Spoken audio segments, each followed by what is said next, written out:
విశాఖ సింహాచలంలోని శ్రీ వరాహలక్ష్మీ నరసింహస్వామిని హోంమంత్రి అనిత కుటుంబ సమేతంగా దర్శించుకున్నారు. ఆలయ మర్యాదలతో అధికారులు హోంమంత్రికి ఘన స్వాగతం పలికారు. కప్పస్తంభం ఆలింగనం స్వామివారి దర్శనం అనంతరం వేద పండితులు హోంమంత్రికి వేదాశీర్వచనం చేశారు. వైకుంఠ ఏకాదశి సందర్భంగా ఆలయంలో ఏర్పాట్లను మంత్రి పరిశీలించారు. క్యూలో ఉన్న చిన్నారులకు పాలు పంపిణీ చేశారు.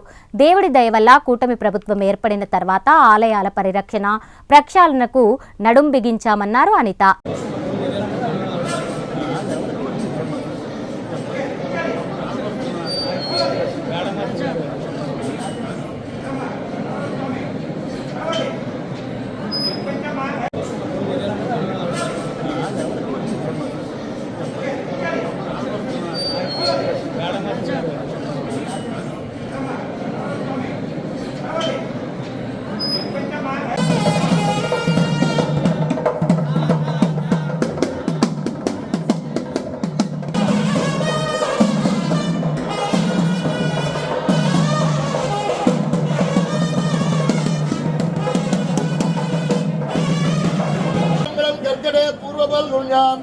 तुलसी करणोद्भवां पाण्ड्य विश्वम्भरां गोदां वन्दे श्री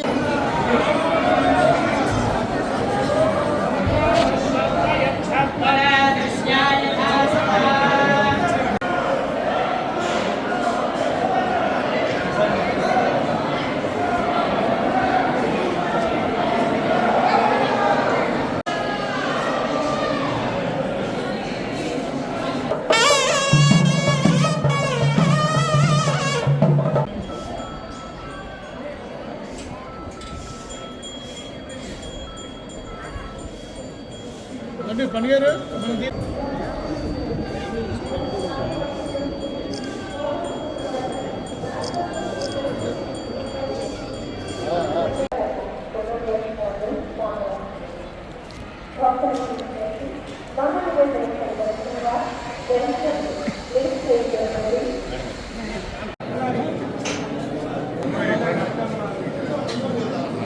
చెప్తారు కదా బాబు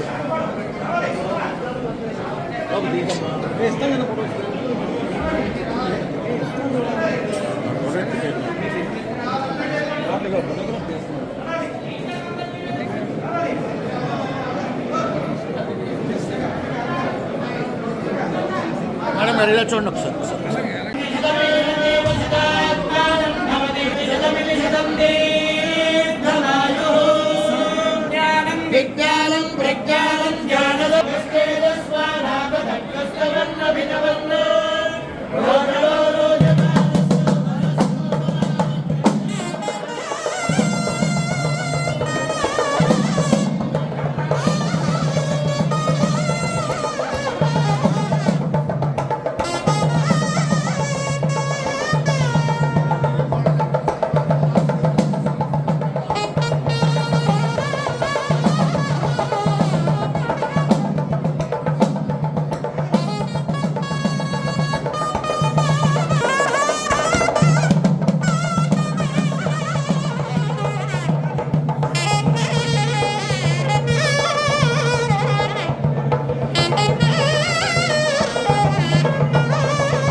వల్ల అటువంటి పరిస్థితులు తిరిగి రాకూడదనే చాలా పగడ్బందీగా ఈరోజు మేము చేస్తున్నామండి.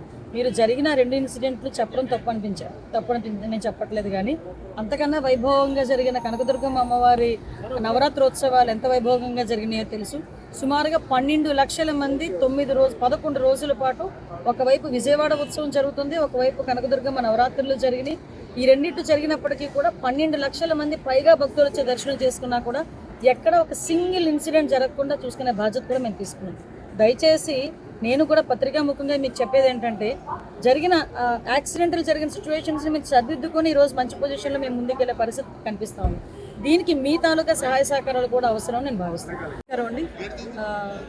దేవుడి దయ వల్ల ఈరోజు ఎన్డీఏ కూటమి వచ్చిన తర్వాత ప్రతి దేవాలయాన్ని ప్రక్షాళన చేయాలనే ఉద్దేశంతో, అదేవిధంగా భక్తులకు ఎటువంటి ఆటంకాలు కలగకుండా, భక్తులకు ఎటువంటి అసౌకర్యాలు కలగకుండా వచ్చిన భక్తులు చాలా తృప్తిగా దర్శనం చేసుకుని అన్నప్రసాదాలు తీసుకుని తిరిగి వాళ్ళ ఇంటికి క్షేమంగా వెళ్ళాలని ఒకే ఒక ఉద్దేశంతో ఈరోజు గవర్నమెంట్ పనిచేసే పరిస్థితి కూడా మీ అందరికీ కనిపిస్తూ ఉంది.